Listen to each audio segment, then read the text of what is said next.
Okay, the Christmas hangover has just about faded. The leftover turkey is no longer edible. And now that 2024 has begun, there's only one New Year's resolution that counts, and that is to become a better guitar player. Now, I know that New Year's resolutions can be quite a controversial topic, but for what it's worth, I do quite like the opportunity to reflect on the previous year and set some goals for the year to come, in particular around music. Therefore, if we want to improve as guitarists, which I do, then this is what I think we should do.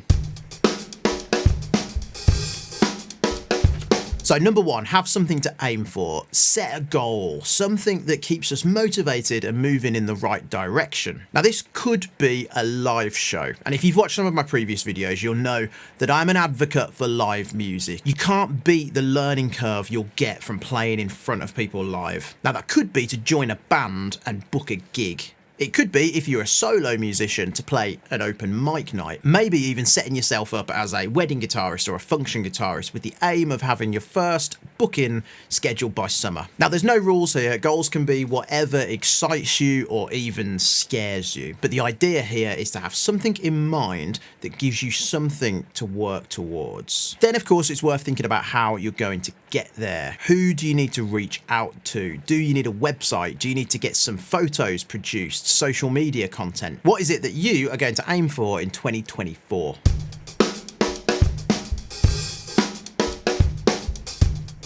So number two is to stretch yourself. Now this could be a particular genre in which you want to get better in, more proficient at. There may be a particularly advanced song that you want to master. Maybe it's a fingerstyle song and you don't play much fingerstyle guitar. Maybe it's a very technical solo that you've got in mind. Now again, think about how you're going to get there. Let's say you want to focus on electric guitar, specifically the blues music genre. Is there an online guitar course that you can take to get you closer to that goal? Now, this isn't the part where I plug one of my own courses because I don't have any yet, but there are some fantastic YouTube courses available by some very talented YouTubers. Think of Paul Davids, Rhett Shaw, Mary Spender. I think in the past there may have been a hesitancy of enrolling on a YouTube course because these guys aren't accredited. They're not actual teachers. They don't have a university degree in lecturing. Some of them might, but I think the real beauty of these modern online courses is they're delivered by people that you already relate with in musical styles that you particularly want to get better at. Worth looking at a few and seeing if any resonate. Maybe it's more traditional one-to-one coaching. Maybe you need that face-to-face time with a person physically in a room showing you what to do. Guitar lessons, for some reason, are often viewed as something that children have. Adults don't need. But if you look particularly in the sporting world, any professional athlete will have a coach, will have somebody that's still tutoring them and advising them on how to be better. Why can't adults have guitar lessons? Or your way of becoming more proficient in a particular genre could be to just practice more. In which case, when are you going to practice? You see, structure is your friend. I know that's cliche, but we often view musicianship with a certain degree of romance, like the improvements will just come through spontaneity and passion alone. Well, getting better at an instrument is much like getting bigger at the gym. We do it through scheduling, training programs, and repetition. You see, having a plan is good. Having some time-bound goals or milestones is good. So maybe a structured course or a program could be good for you. Choose an evening that works for you. Everyone has different schedules. Everyone has different family life, workload. So choose what works for you and stick to that. I also really believe that the environment helps. Now, I know that's easy for me to say because I've got a cozy little posh shed in the garden, but do what you can with the space you've got. So for me, Monday evening works. Why a Monday? I don't really know. You'd think that'd be the worst night to relax and play guitar. But there's something about the working week started. I want to be creative and productive and win back some of my own time on a Monday evening. I set the lights how I like them. I grab a beer, non-alcoholic at the moment, and I sit down with my guitar to either practice or compose.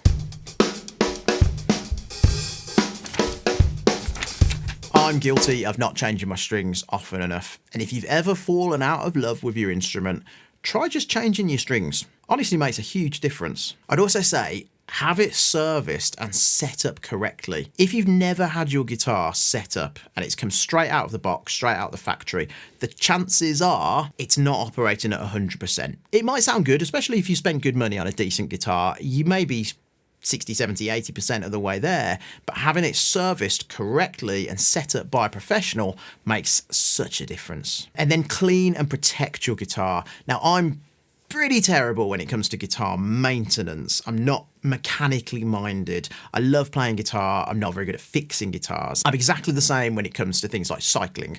I love getting out on my bike. Terrible at fixing it. But try and at least learn the basics. If need be, pay for a professional technician to fix and service your guitars, but at least know how to clean your guitar, how to look after a fretboard, how to change your strings regularly, how to adjust the action if need be. Take care of your guitar and it'll take care of you.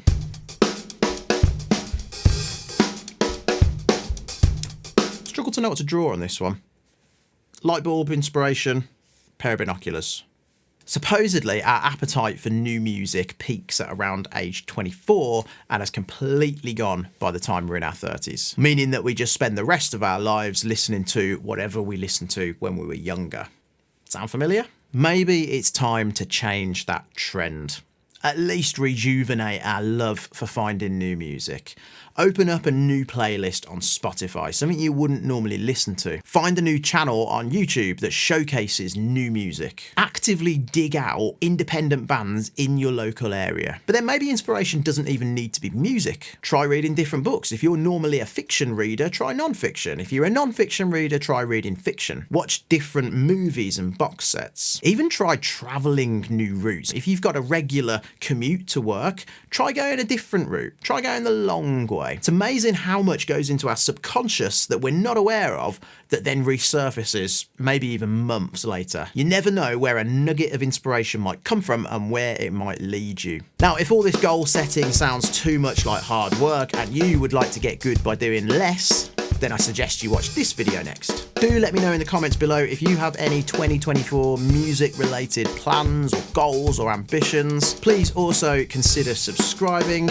And with that, I wish you a happy new year and I'll see you in the next video.